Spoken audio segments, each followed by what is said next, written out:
Good morning and welcome to Little Legs Podcast. It's a place to be your authentic self, talk about the challenges of parenthood, also talk about all the positives as well. So calm, honest space. Today, I am fortunate enough to have Lauren with me, which I'm really excited about. And Lauren is, in fact, I'll let her introduce herself. So there you go, over to you. Hello, I am Lauren. I run Little Legs with Lauren. So classes from pregnancy all the way up to starting school for families locally to me. I am a mum of 5, so I have a very busy life. I'm also dog mum. I don't know if you can see her. Oh, here she is. There you go. She's hiding behind me. I'm sure you're going to get to know me during this. Oh, absolutely. So we're here obviously to talk about parenthood, and you've one hell of a journey with 5 children, which is amazing. So tell me more about your children, the ages. Yeah, so my oldest is Ethan. He is currently 12. He's going to be 13 this year. He is in year 8 of secondary school. So that's been a whole new journey into parenting that I didn't think was going to be such a big deal the last couple of years. I have Aurora. She is going to be turning 10 this year. She's my fiery one, the one that definitely almost killed me off, and swore I was never going to have any more children after Aurora because she was such hard work. I then have got Daisy, who is 6. She's my little lockdown baby. Then I had Pippa, who is 5. There is a whole 11 months between those two. So that's a whole challenge in itself. And then I have Bam, who is turning 3 next month. I can't believe it's 3 already. Don't. I I don't even really think. I have mixed feelings about it because part of me is like, I'm ready to be out of toddlerhood and all of that sort of stuff. Because I've been parenting for so many years now. And I know that there's so many wonderful things to come. But he is 100% my last baby. So there is that tiny little bit of sadness. I definitely don't want any more children, but I potentially would go back and do his babyhood again, if that makes sense. Yeah. Oh, absolutely. Oh, I love that. Has there been, like you mentioned Aurora earlier, so there's been differences with all of them. Yeah. Absolutely. I use Aurora because I think she was definitely my hardest baby.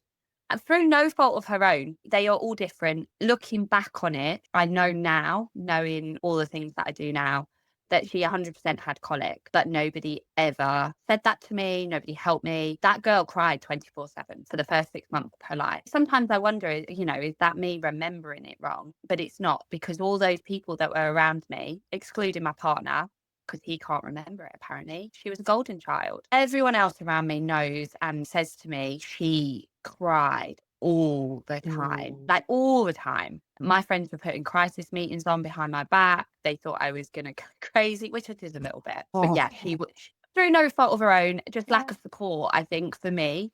She was really difficult. I swore never to have any more children after Aurora because I just couldn't go through it again. And then there was little Ethan, bless him, who was only like 2 or 3 at the time. And he was like a golden child. Just got on with it.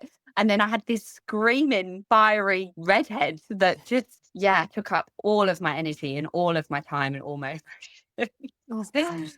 But yeah, they all have been different, definitely. So with Aurora going through that, wow, that's a real challenge in itself, the extremes of children. But let's talk about your emotions surrounding that. What was going through your head when all this was happening? Because you didn't know what was wrong. So what did you think was going on? I think I just thought, what the hell have I done, No, basically? yeah. I think there was a lot of emotions surrounding having a second child. I think to fully understand that, you have to go back to my firstborn, really. So I was really young when I had my first. I wasn't like a teen mum or anything like that. Me and my partner were in university still. So he was on his 4th year of university. I was doing my GTP, which is a teacher training. And I unexpectedly got pregnant. And I think that was difficult in itself. I didn't have any family here in Nottingham. I was very close to his family, don't get me wrong. And we saw them all the time. They were in Burton on Trent. So they weren't far away. But I had just finished my undergraduate degree. So all those friends had kind of gone back home. And I wasn't long into my teacher training, which was obviously a new set of people. So still getting to know people. Didn't have any solid friendships as such yet. So I did feel really, really lonely. And their dad wasn't particularly thrilled about pregnancy. It was actually really difficult. We found out I was pregnant and he didn't speak to me for 4 days. How my journey into motherhood started with that kind of having to decide what to do, whether to do this, whether to do it on my own, whether to do it with somebody who wasn't 100% on board. So I think the start of motherhood was really quite difficult. And I felt very on my own. I felt that I had to just step up and do it, almost like it was my decision to have this baby. So I've just got to sort it out. And I think that really did continue after Ethan was born. His dad absolutely loves him and would not change him for the world. But I think there was always that underlying, this was my decision. Okay. And I very much took the brunt of parenting in all aspects. I breastfed exclusively. The boy did not take a bottle to save his life. I did everything. So I did all the nights. I did all the days while his dad finished university and did all of those things and then went on to get a really good job. I then also went back to work 6 months in because I thought that I had to, Okay. Yeah. I thought there was that expectation that I had to go out to work and earn money and put my child in a nursery full time. I do feel a lot of guilt around that. It's almost that lack of support. I didn't go to baby groups. I didn't speak to other mums. None of my friends were mums. I didn't have my own mum around until a little bit later on. She moved up here. And I just thought these are the things that I have to do. I have to do all of these things. And I have to be this mum and I have to go to work and he has to go to nursery and I have to contribute to the house 50-50. Where did that come from, do you think? I think part of it was in me, that I need to be independent. I Right, need, okay. I don't like to rely on somebody else. So I think a lot of that was from me. But I think also a lot of it was from a lack of support from partner as well. We didn't have a conversation about how we were going to split bills. We didn't have a conversation about how actually I was raising a child and probably wouldn't be able to do X, Y, Z at the moment. We never had open and honest conversations like that. I got myself into a lot of debt trying to continue with that almost 50-50 split Yeah. of bills and rent and all that sort of stuff because we just weren't able to communicate. Yeah. Both of us. I'm not putting all the blame on him at all. Like it comes from me as well. And I think I just felt really vulnerable and felt like I had to do all of those things. Yeah. So then when we had Aurora, who was planned, was very wanted, and she wasn't what we had expected because I had believed that Ethan had been so easy. He was just attached to me all the time, and that was fine. Apart from not taking a bottle, he was breezy, really, as a first child. Like to a young mum who didn't have a clue what she was doing and no support, he was great and still is to this day. And then we had Aurora and it was like, bam, wow, she's wild, she's feisty, she cries all the time. I do think that Ethan and Aurora's dad really stepped up with Ethan during that time. I will say that. I think that really made him step up a little bit and actually start to enjoy fatherhood and get more involved and be the person that he should have been potentially 2-3 years before that. But yeah, that was tough. I had friends, I had really good friends at this point. My life was in a different place to where it was the first time round. I was a different person then, but yeah, really tough, horrifically tough. I think I lost so much weight because just like walking with her in my arms like all the time, like this, and she just cried and cried and cried, and I breastfed her as well. And yeah, I lost so much weight. I was ill. It was not great. Still fiery now, by the way, but in like a wonderful, independent woman kind of building her own character, gonna trailblaze through the world type way, which is what, of course, what we want for our girls, right? Absolutely. Being a mum to one is a different story. Yeah. You said your friends had crisis meetings. Yeah, they thought I was losing my mind. I probably was losing my mind. I was just going to say, did They you thought think that you were I losing was it? losing me, and I think that's true. I do think that's true, yeah. Did they offer you the support that you needed? Did you start going to baby groups, or how did you manage this? Because you were still working as well. Again, went back to work at 6 months. My friends tried. And one of them in particular is still like my best friend now. She absolutely tried to support me. She would come over, she would rock Aurora all the time. I could have very easily just withdrawn completely and been completely isolated in that stage. Because again, remember, I was still like, I wasn't as young as I was, but I was what, 23? That's still quite young. Yeah. Like, you don't feel young at 23, but you are. Oh, definitely. Yeah. Like, you don't understand the world. You don't really know who you are at 23. And again, I still wasn't in a great relationship. Yes, he was stepping up a little bit, but it still wasn't good. It still wasn't a great relationship. So yes, they did help, but they don't fully understand. I think motherhood is one of those things that you don't get until you're in it. Yeah. And you think you can try to be the best friend that you can be to your friends who have just become mums. But until you're in it, you cannot understand the intensity of motherhood. Yeah. I think my friends were amazing, but they weren't mum. Like, they didn't get it. Yeah. Oh, yeah, absolutely. You have all these expectations of motherhood, don't you? I would never be the mum that did this, and I would never be the mum that did that. And then you're in it and you're like, I don't care. I am doing all of the things I said I'd never do, because you don't know until you're in it. You don't know how you're going to be. So 2 children, a very strained relationship. Mhm. One child with colic, which you didn't understand. So you've got a child that's crying all the time and a toddler. So where was the light at the end of the tunnel here? Did something have to give? I think realistically, I just battled through. So Aurora would have been 2. She was out of colic, don't get me wrong. But all of the things that had happened before and that continued lack of support just, I think, completely broke me. And I basically had a mental breakdown. I just left. I walked out, left my partner. I left my children with him, which in my head was the best thing to do at that time. I went to stay with my friends. I just walked away, just completely broke down from that complete lack of support, from that complete intensity of motherhood. I had previously been diagnosed with postnatal depression, but I think looking back, it wasn't postnatal depression. It was just sheer overload. That's all it was. It was just overload. It wasn't depression at all. Actually, I think maybe controversially, I'm going to say we diagnose people with postnatal depression too quickly. And I think what we should be looking at is, what is their support network look like? What does their home life look like? What is their work life looking like? All of those things. I completely broke. That's what happened. I'm glad you said that, because I think with postnatal depression, there is extremes. There are people that are very quickly diagnosed, but there's no background, exactly what you said. But then there's other people that aren't diagnosed It should be.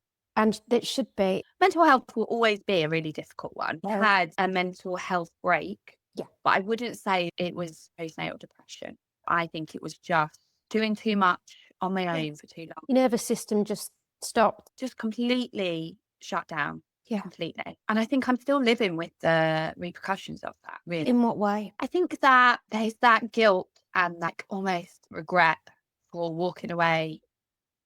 At the time, I thought that I was doing the best thing for Ethan and Aurora. And to be fair, they are absolutely fine. Our relationship is beautiful, do you know? Yeah. It hasn't long term impacted that. But at the time, I thought I was doing the right thing because I knew that I was going to my friend who in a 1-bedroom flat. I couldn't just drag my children along and upheave them from everything that they had known. So in my head, I was doing the right thing by leaving them in the home that they knew with their dad, by the way, who was a completely Oh. safe person for them. But looking back, like, I just wish I'd made him leave instead. Can I ask you this question though? With all of that, I can see how heavy that sits on you. But were you the right person to care for them at that time? Probably not, because I couldn't even look after myself. Right. And their lives are different. So, I know. and I know that's something you work on, forgiving yourself for that, but you were not the right person at that time. I lost my job, everything that year. That was a really bad year. But if you'd have stayed and he'd have left, would you have been able to look after No, them in I the don't state you're know. in? It's difficult, isn't it? You just don't know. Because I do think there's an element of you do just get up and get on if you have someone to look after, don't you? But then You you know, break even more, don't you? That's the thing, possibly. because you're just distracting yourself from all the pain that you're actually suffering with. So I wholeheartedly believe you did the best for all of you in that situation, because you needed to prioritize you. I hate the empty cup analogy, but you have to wear the oxygen mask on the plane before you can help anybody else. And Yeah. you walking away was your oxygen mask. And you do have a beautiful relationship with them. Yeah. How did that turn around? How did you start looking after yourself? It took a long time, Kirstie. It took a long time. I would say it probably took me about a year and a half to start getting my life back on track a little bit to start to rebuild relationships, my children, with myself.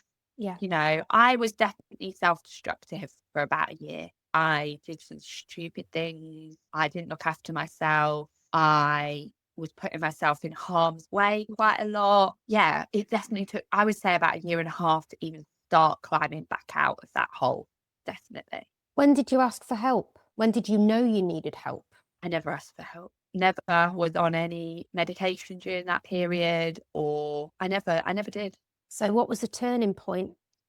So I met Dan, my next relationship, and he was really solid, you know?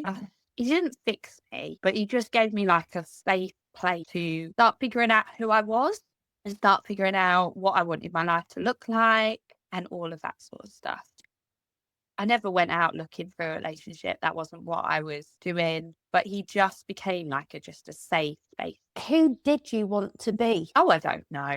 I went to Australia for 4 weeks with my friend and almost didn't come back because I just didn't know. I was searching for something, Yeah. searching for somewhere to be, somewhere to belong.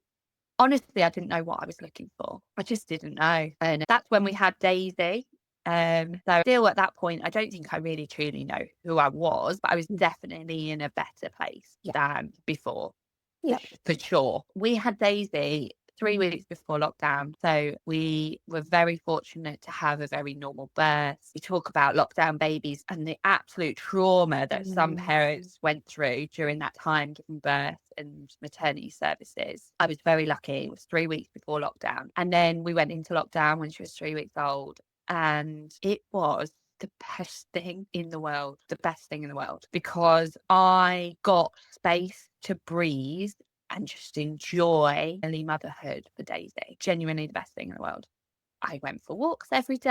I was getting outside, doing all those things that we all did with this tiny baby. I started baby wearing, the start of my love of carrying my babies around on my back and on my front. And yeah, I know that a lot of people, and some awful things happened during lockdown, but for me, it was the best time. No responsibilities. I was on maternity leave, so I was on full pay. There was none of that 2-pay business for me. Yeah, I mean, yeah, there was homeschooling and all that, but whatever.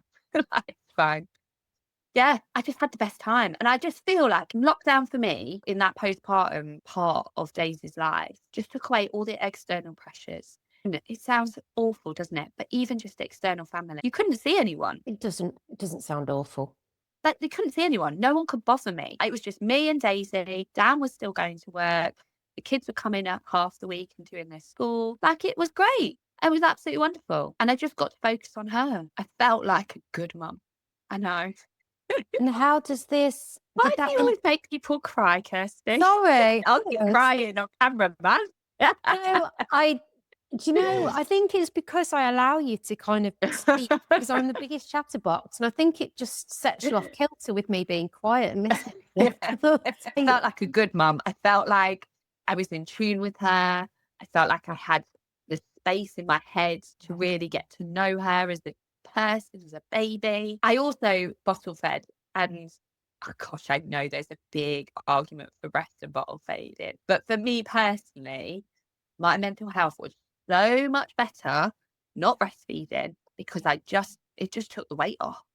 Because I think it's so physically demanding as well as everything else. Yeah, that was the best decision that I made as well. And how did becoming a mum to Daisy, obviously you felt like a good mum, how did that impact Aurora and Ethan in that way? It saw me happier. And I think, again, like lockdown really helped with that because it just allowed us to have fun, making obstacle courses on the landing, and we were going for these long dog walks. And like, that's what you want motherhood to look like, right? That's the ideal. You want to take away all those external pressures at school and work and do this, do that, extra after school clubs, blah, blah, blah, blah, blah. Like, take away all of those things. And it was just joy. There was no stress. And I appreciate that wasn't everybody's experience. Like, we were very lucky.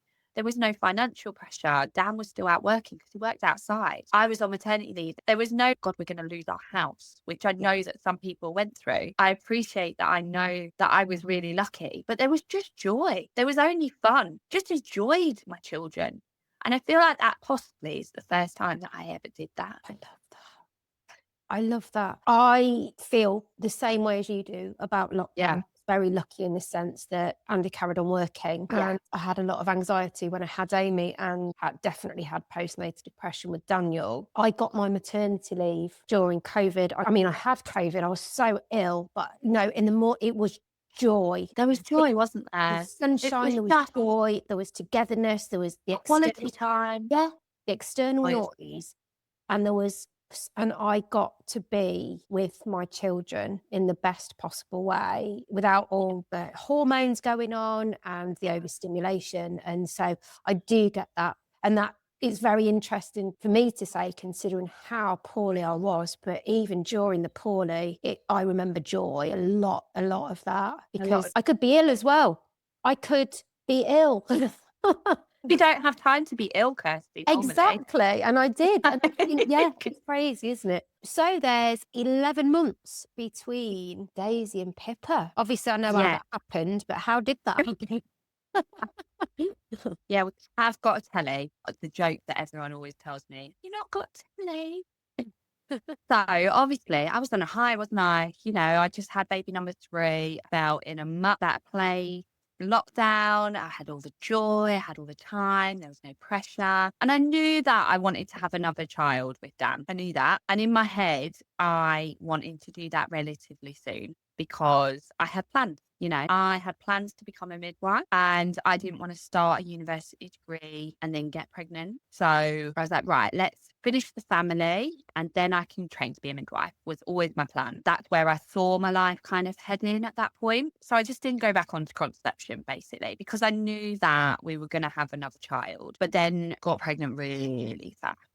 Like 8 weeks postpartum, I was already pregnant. I am, again, very fortunate that I have relatively easy pregnancies because that could have been hell. That first trimester time with a 3-4-month-old baby is just a recipe for disaster, isn't it? People were shocked. I think that was the main takeaway. Actually, for me, I was like, that's fine, I can do this.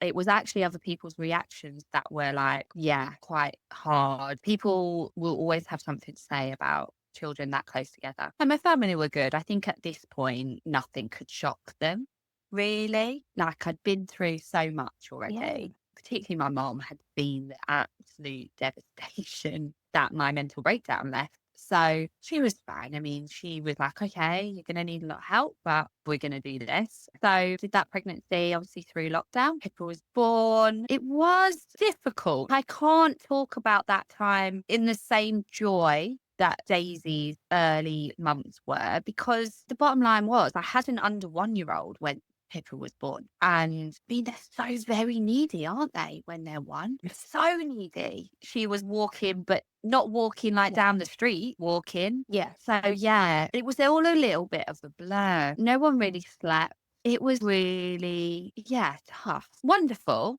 Like, I loved it, but also tough in a very different way to Aurora. I was just going to come back to that today because Aurora, as your second, I guess you're doing the sort of first and second children again. And you know what? There is actually a lot of similarities between Ethan and Daisy and Aurora and Pippa. It's almost like the second first and second all over again. Did that make you feel a bit wobbly around that? As in, were you nervous about? No. Do you know what? Pippa actually was a really, really good, I hate that word, good baby. She was a good baby. She was, though. She slept. Daisy didn't sleep. But Pippa always slept and always has done and still does. What I will say about Pippa, and I think this really shows how far I've come. I don't have any guilt around this. Pippa was very much left to her own devices a lot. She spent a lot of time not in my arm like a normal newborn would. She spent a lot of time in her Moses basket or waiting for her bottle. Yes, she cried. She was a baby. Yeah. But because Daisy just needed so much from me. Yeah. And Daisy was louder and bigger and more I don't know, she just needed me so much more. Yeah. Pippa did. Yeah. That sounds bad, doesn't it? But she did. Yeah. And I feel like it's made Pippa the person that she is.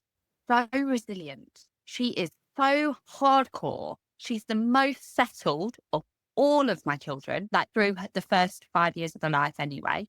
I mean, we don't know what teenage years is going to bring up, but she's probably going to be the one that gets arrested, realistically. She's a different child to the rest of them. And there's this nature-nurture debate, isn't there? And I do think that there is, of course, a lot of nature involved. Like some babies are just born as they are. But Pippa is definitely the result of her early upbringing. And she wasn't neglected. But I don't know that she was like the neglected fourth child, because she just got on with it. And she still does. Do you think it was to do with you just being far more relaxed as a parent? That's what I'm hearing. I'm not hearing neglect. I'm hearing No, more not like, neglect. Well, I probably was more relaxed. I was definitely in a better headspace.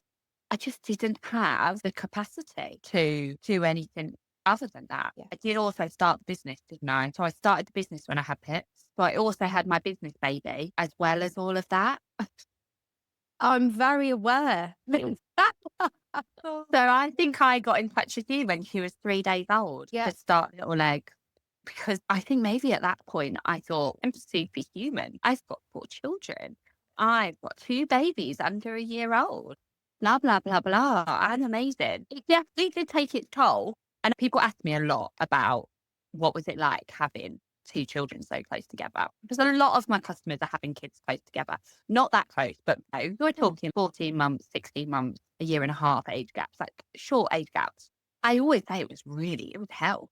Like it was really hard, but I still look back at it fondly, and I still achieved so much. I raised these kids, I built this business, and I was so much to everybody else as well. Like, and I think that's maybe what I was searching for all of those years. You know, after my breakdown, I was looking for somewhere to be safe and to be a mom and to be told that you're a good mom and feel like you're a good mom. And I never really found it, so I just created it instead, basically. And then I just became that person that everybody else needed or that I needed at that time. And I still am doing that now. Fiercely passionate about it. Yeah, massively. And I won't have any judgment in my classes. People tell me shocking stuff all the time, like shocking stuff, you know, domestic abuse, just horrific things all the time because they see me as a trusted person. And I will never, ever, ever display shock because I feel like I'm quite unshockable at this point. And they don't need me to display shock. That's not why they're telling me. They're not telling me for the shock value. They're telling me for support. Yeah. You created the space that Lauren needed when you were 23. When I was 21 when I had Ethan, yeah. And then, so you've got a COVID baby. So you've got a uni baby, a planned baby, COVID baby, a business baby, and then we've got BAM. What is BAM?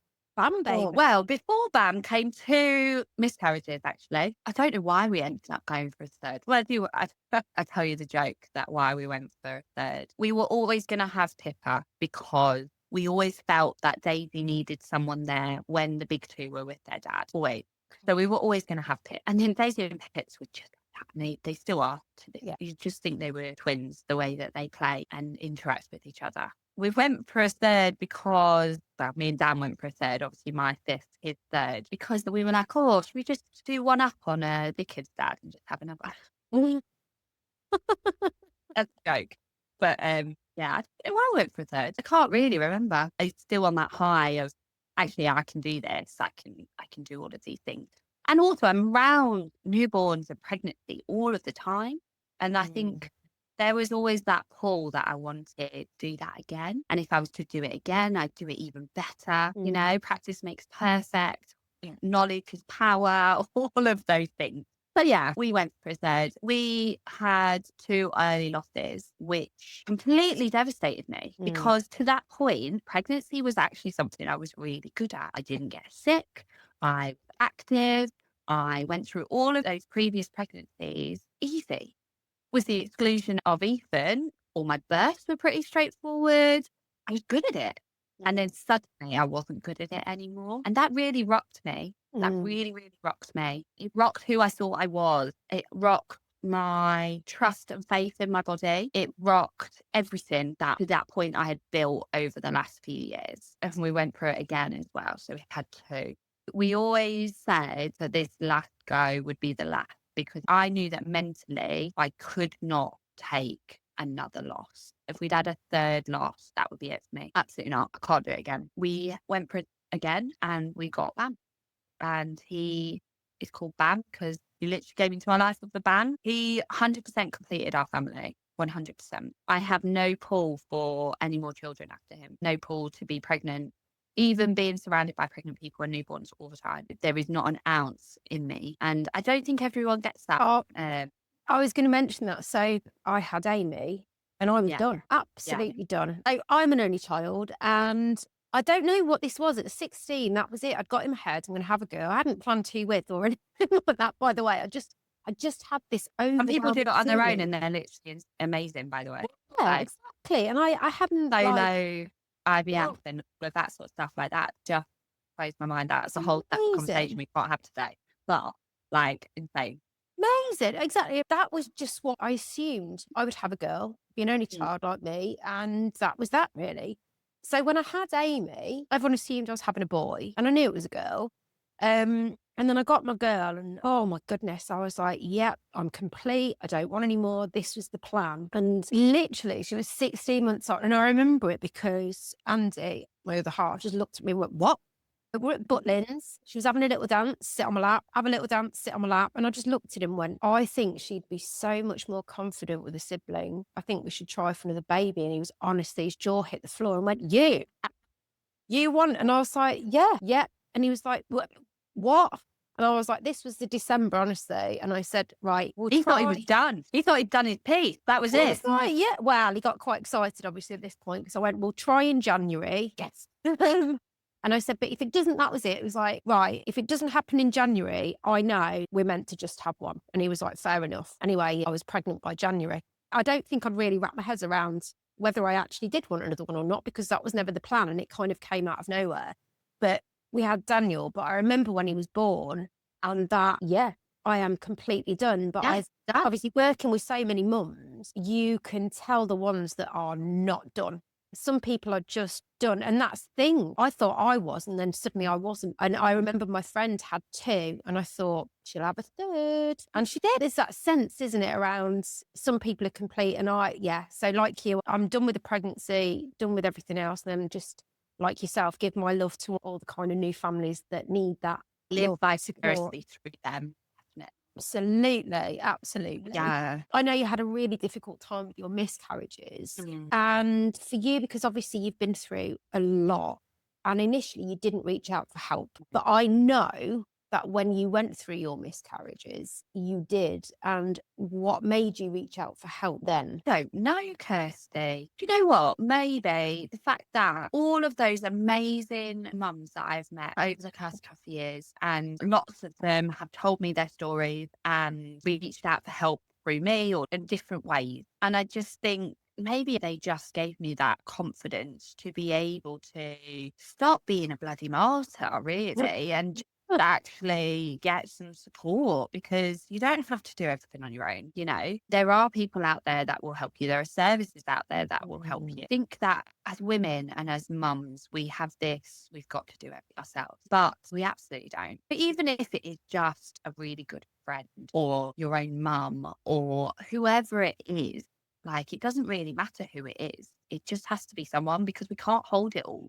I'm testament to that. You think that you're fine. You think that you're fine. You do like 3 years, 5 years. You will break at some point. You can't do it all. It's impossible. Nobody does it all. But for you, and even with talking through your whole journey as well, when you went through it originally, you didn't have those mums around you. You didn't have that support, which prompted you to go, I can get support here. You just didn't know. You didn't know it existed. No, I didn't know it existed. Nobody picked up that I needed help. Back then, this was like, so what are we, like 12, almost 13 years ago. The maternity services actually, I believe, were better because like they blooming came out to see you every day when you'd had your baby back then. They don't do that now. Like you see like them once, maybe twice, and that's it. Actually, health visitors, midwives, like they would come in every day at that point. Nobody ever helped me, ever. I think I went to one breastfeeding support group with Aurora and nobody talked to me. And one of the short starts said to, do you know, nobody talked to me. And I will say, I didn't talk to anyone either. Like it does work both ways. And I know that now. But as a young, vulnerable mum who didn't know what she was doing, or who she was, Mm, nobody spoke to me. Not even the people running the group. yeah. No. Yeah. And I'm not saying you're going to go to a group or a breastfeeding support group or a class or whatever it is and meet your lifelong friends. That isn't necessarily what you need to do. So lots of people do, by the way, lots of people, even those who don't expect it. But there's nobody to speak to you, not a single person. It's insane, right? Yeah. Even the people running the group. Don't get me wrong. Sometimes, like, I see people in groups and I notice that they're on their own, and I'll just go and sit and talk to them because maybe they don't feel comfortable enough to walk up to two mums already talking and chatting, or they just need that little bit of, maybe they do want quiet as well. There is that. We don't always have to be sociable all the time, but I'll always speak to everybody because I will never, ever let anyone be that person. Yeah. Ever. Same. And I was the person that just sat there thinking, oh, and I struggled anyway. But Mm. going to some of the groups as well and no one speaking to me kind of fed into my, I'm a terrible mum, or when I had Daniel kind of thing. And it was Nobody horrible. wants And to meet yeah, nobody. because everyone knew Yeah. each other. It felt like that. And I had an And it's NCT not group. difficult, is it? Like, No, that's how old someone's kid is. That's what their name is. It's not absolutely. hard. So when I had Daniel, I went to an NCT group, so we'd go everywhere together. But when I had Daniel, I didn't have that. And I remember going into a cafe and there was some mums there. No one spoke to me, but that's where the mum group was because lots of them knew each other. And there was a woman sat on her own as she was trying to feed, and it was one of them, the baby discovered that they could move their head and see everything, and she was desperately trying to feed, and then she was getting quite teary and felt like everyone was watching her. And I just went over to her and I said, it's darker down there. If you go and sit in the corner, there's not so much going on, and if you sit down, I'll come and sit next to you if you want. And she was like, oh my God, thank you.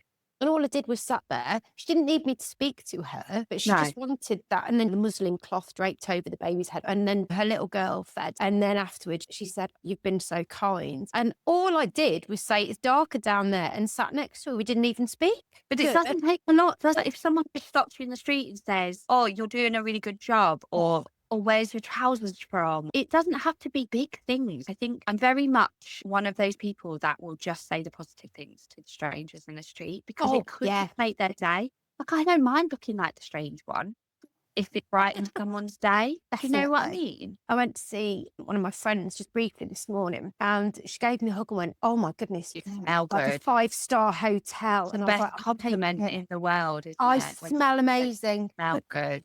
Yeah, I'm the same. And you know, I Smells say that to mums a lot actually in my group. Like, I'll say, oh, you smell really. Because I think, particularly when you've got this new baby and you're not showering as often as you should, and all of these things, that kind of compliment is great. I think as well, they just have such high standards now of how people should be treated and how I should be treated. And maybe to my own detriment, I struggle to go to other groups, not because they're bad, but because they're not mine.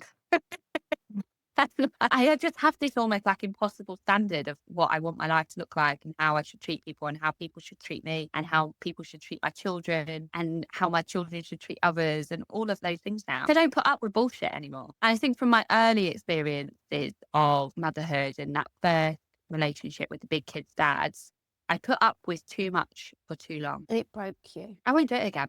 I won't do it anymore. No way. What's your biggest piece of advice for new parents? So I'm actually going to disagree with something on one of your first podcasts. Don't make any decisions about your relationship for the first 2 years. And I completely disagree with that. And the reason that I disagree with that is because you will always, always remember how you are treated when you have your baby in the hospital, in birth, and by your partner in those early weeks, months, and years. And if it's not good enough, it's not good enough. If you are not treated well in the most vulnerable part of your life, because that is one of the most vulnerable parts of a woman's life, then I'm not here to tell anyone to stay with their partner for the good of the kids. I'm not here to tell people he'll get better or all of that sort of stuff. And I'm not saying throw in the towel, but I think that even in early motherhood, you should know your worth and your child's worth. And the only way that you can be a good mum is if you are good to yourself and you're true to yourself and you're the best version of yourself. And you're only going to be able to do that if the person that you're with allows you to be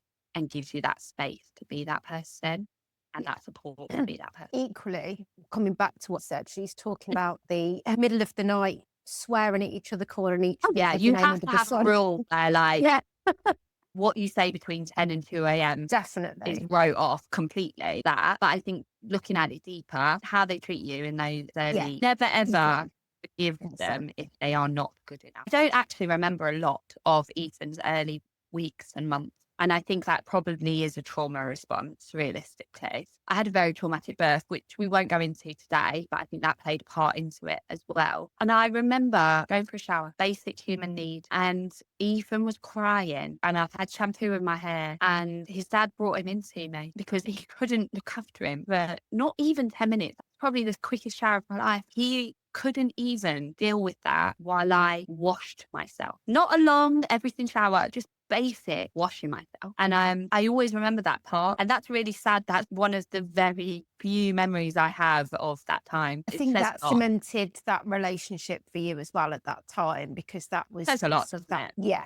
That's not the swearing in the middle of the night, is it? That's like a No. full, I'm on my own here. I cannot even have a shower. I don't have time to even deal with my basic needs. It was really bad. I didn't potentially effectively communicate my feelings towards that as well because of all the other things that we've talked about already. Yeah. But yeah, you'll never forget how people treat you. And never forget how people make you feel. Absolutely. I remember one of the best things, and I have been eternally grateful, and I'm also going to swear, by the way, but one of my friends, I was finding it really difficult with Amy. She was really grisly. I didn't know what was going on. And I'd walk to another friend's, and I got to the door and I was sweating. I was harassed. I didn't know what to do. She was crying. I'd done all the, is it nappy? Is it food? Is it? Don't know what's going on. And I walked in the house like I was the biggest failure ever. And one of the girls from my NCT group, Nikki, and she was the last person I expected this to come from. And she looked at me and went, I told Megan to fuck off this morning. And I was like, did you? And she went, yeah, because I didn't know what to do. So I swore at her. And I said, thank you. And she was like, anytime. We had a hug. And and it sounds so stupid, but in that moment, I was like, I'm not alone here. Not alone. And I remember it was January. I remember the walk there, the tears, the standing in the middle of the back path, crying my eyes out, getting there. And then her words literally turned so much around for me, took that massive weight off. And equally, that's exactly why we do what we do, because there was no judgment there. There was, yeah, I get And it. kids are dickheads. They just are. And I feel like we all need to just collectively agree that they're going to be dickheads. And you're allowed to say that about your Yes, children. yeah. Like you are allowed to, like loving them and wanting to throw them out the window can coincide. Yeah, At you're the not same failing, time. you're human, and sometimes it's too much. Equally, if we threw them out the window, we'd be the first one to dive after them and save their lives. So, it works both ways. But yeah, just having people to celebrate the great things, but also to go, I'm here when it's really tough, and being able to say, I'm finding this hard without that judgment as well. Also, sometimes you don't necessarily need people to fix it. Yeah, You just need someone to be like, I hear you. yes. Do you know? I hear you. Because most of these things can't be fixed. Babies don't sleep, they don't take a bottle when we want them to take a bottle. Like all of those is just what it is. 2-year-olds have tantrums because they can't communicate properly and all their emotions are all over the place. It happens. This is a daily occurrence. But just someone to be like, yeah, it or is. yeah, what do you need? Do you want me to get you a cup of tea? And I think, like you said, I think it's so powerful to be heard, because then you don't feel on your own, and you feel, like you mentioned, you do have options to reach out for support, and you're not as isolated. Oh, you have been through the mill, madam. No wonder you do what you do. Biggest advocate. I love it. Right. Well, we are going to finish there because we are definitely doing another podcast. So many more things to talk about. It's been brilliant today. Thank you very, very much.